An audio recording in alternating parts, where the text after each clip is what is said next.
Hello to Charlie Pace. How are you today? I'm great. How are you? I'm very well, thank you. Thank you for making chat to you today. So, can you tell me roughly how long have you been a singer-songwriter for? Um, I have been singing since I was 7 and songwriting since I was 10. I had my first song out when I was 14. So about a decade or so, professionally speaking. I'm So, 21 now, so long time. so, what was it like going into recording studio when you first started? When I was 14, I didn't know anything about it. And luckily enough, I ended up with Ray Nesbitt, who wanted to teach me how to do it. Because most people, when you tell them that, your kid can sing or whatever, they're gonna kind of roll their eyes because studio time's expensive and it's hard being in a studio. So what Ray did with me is he was like, well, this is what a metronome is. Because I come from the middle of nowhere with a barely any music scene. So he had to teach me, like, you have to practice on time. So I brought him all my songs and he helped me demo them out. And then I wanted to play guitar and bass on most of it. So I had to learn how to play with a metronome. So then after learning how to do that, the approach to the studio was a challenge. There'd be times where I was playing a song called Bigger Problems, the bass line in that, where I couldn't get the groove right the first time in the studio and I would have to go home and learn it and because I wrote it, but I'd have to relearn it so that way it worked better in the studio. So being a kid in the studio was just a really fun time with Ray because it's like a giant playground of toys and the world of possibility is endless and he let me do pretty much whatever I wanted to do. So it was a really big learning curve and really fun. So yeah. So, can you tell me about your debut single called Blue Eyes? hmm Blue Eyes was the first song that me and Ray did. He actually played, I believe, the guitar, and then I had um, David Johnson did the bass, and Daryl Nutt did the drums. Um, I basically came in there with like a little acoustic version of it because it was the first song I really wrote that I thought I could make into a song. Because of course I was always writing poetry as a kid, but that song I wrote and we brought it to the studio and it just worked. We hired some people and it was really fast.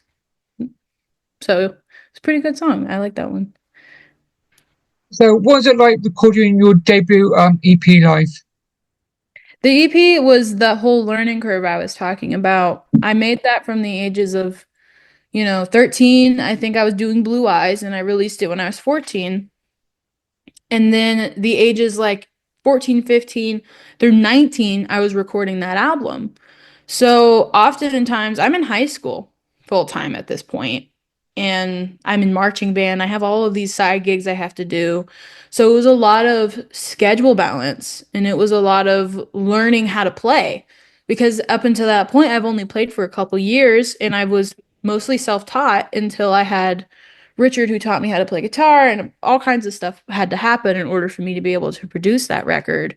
But freedom wise, that record was really awesome for a kid like me, like I was, because I didn't have any rules. I just wanted to write from the heart.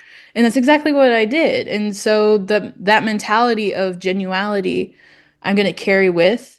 So that first LP was really freeing just to kind of be like, okay, well, I have a record now and I can do that because I said so.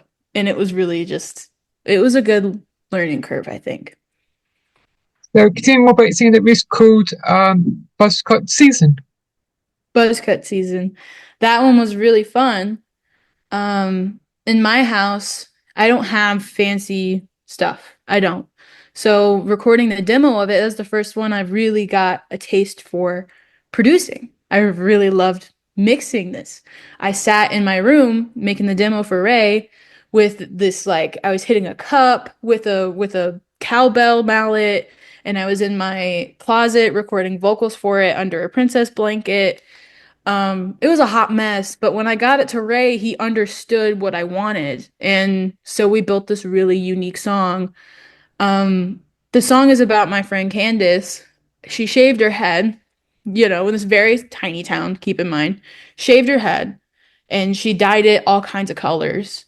And there's all these construct of who she could be, and she came out as gay, and she just decided to be who she wanted. And a lot of the times I do talk about a motherly figure in that. Um, and the way that I reference that in that song is to say there's so much constructs about what it means to be a woman and what it means to be even a creative person in this world. But mama, I'm gonna be okay because I am who I am.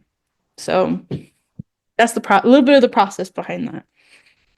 So you must have got more experience recording your second EP, Hear Me Out. Yeah. That's so we released that as an EP first because it was supposed to be three different EPs for one album. I don't know why I was doing that, but I thought it would be kind of fun. Now I made that one album. Now I am moving on to recording my second LP, which is a record that supposedly is going to be called Human Error, which is the sister album to that. So can you tell me more about your single disc called Please You? Please You is I do talk a lot about women's rights. I'm a feminist. I'm in a punk rock band where we are kind of Riot Girl based and influenced. And if you don't know anything about Riot Girl music, you should look at bands like L7, which I don't even think they would be considered fully Riot Girl, but feminist based bands, Bikini Kill. Um, I wouldn't even consider Whole a feminist band, but you know what I'm saying. I got really inspired by a lot of those bands. And so before my band Cam, I wrote the song Please You about how women are not here to please you. We can be livid, we can be mad, and we could still be beautiful and gentle and kind. But we will not be ran over.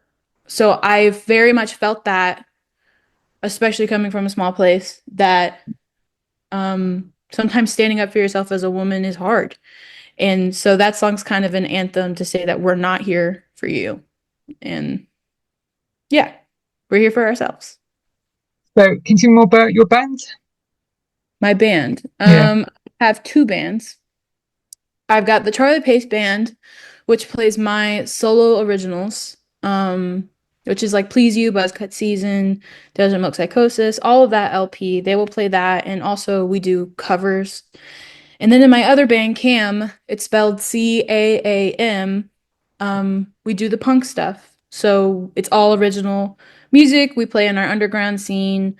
We make zines. We are trying to educate people and find a sense of community. Um, they're both very important for very different reasons, and they're my babies. I love them very much. So can you tell me more about your debut album that released called Hear Me Out?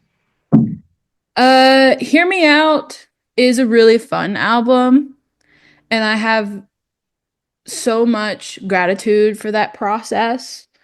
Um, it was all a very slow process, but one that is helping me on the next album that I'm writing as I am trying to produce stuff myself and, record things for the first time.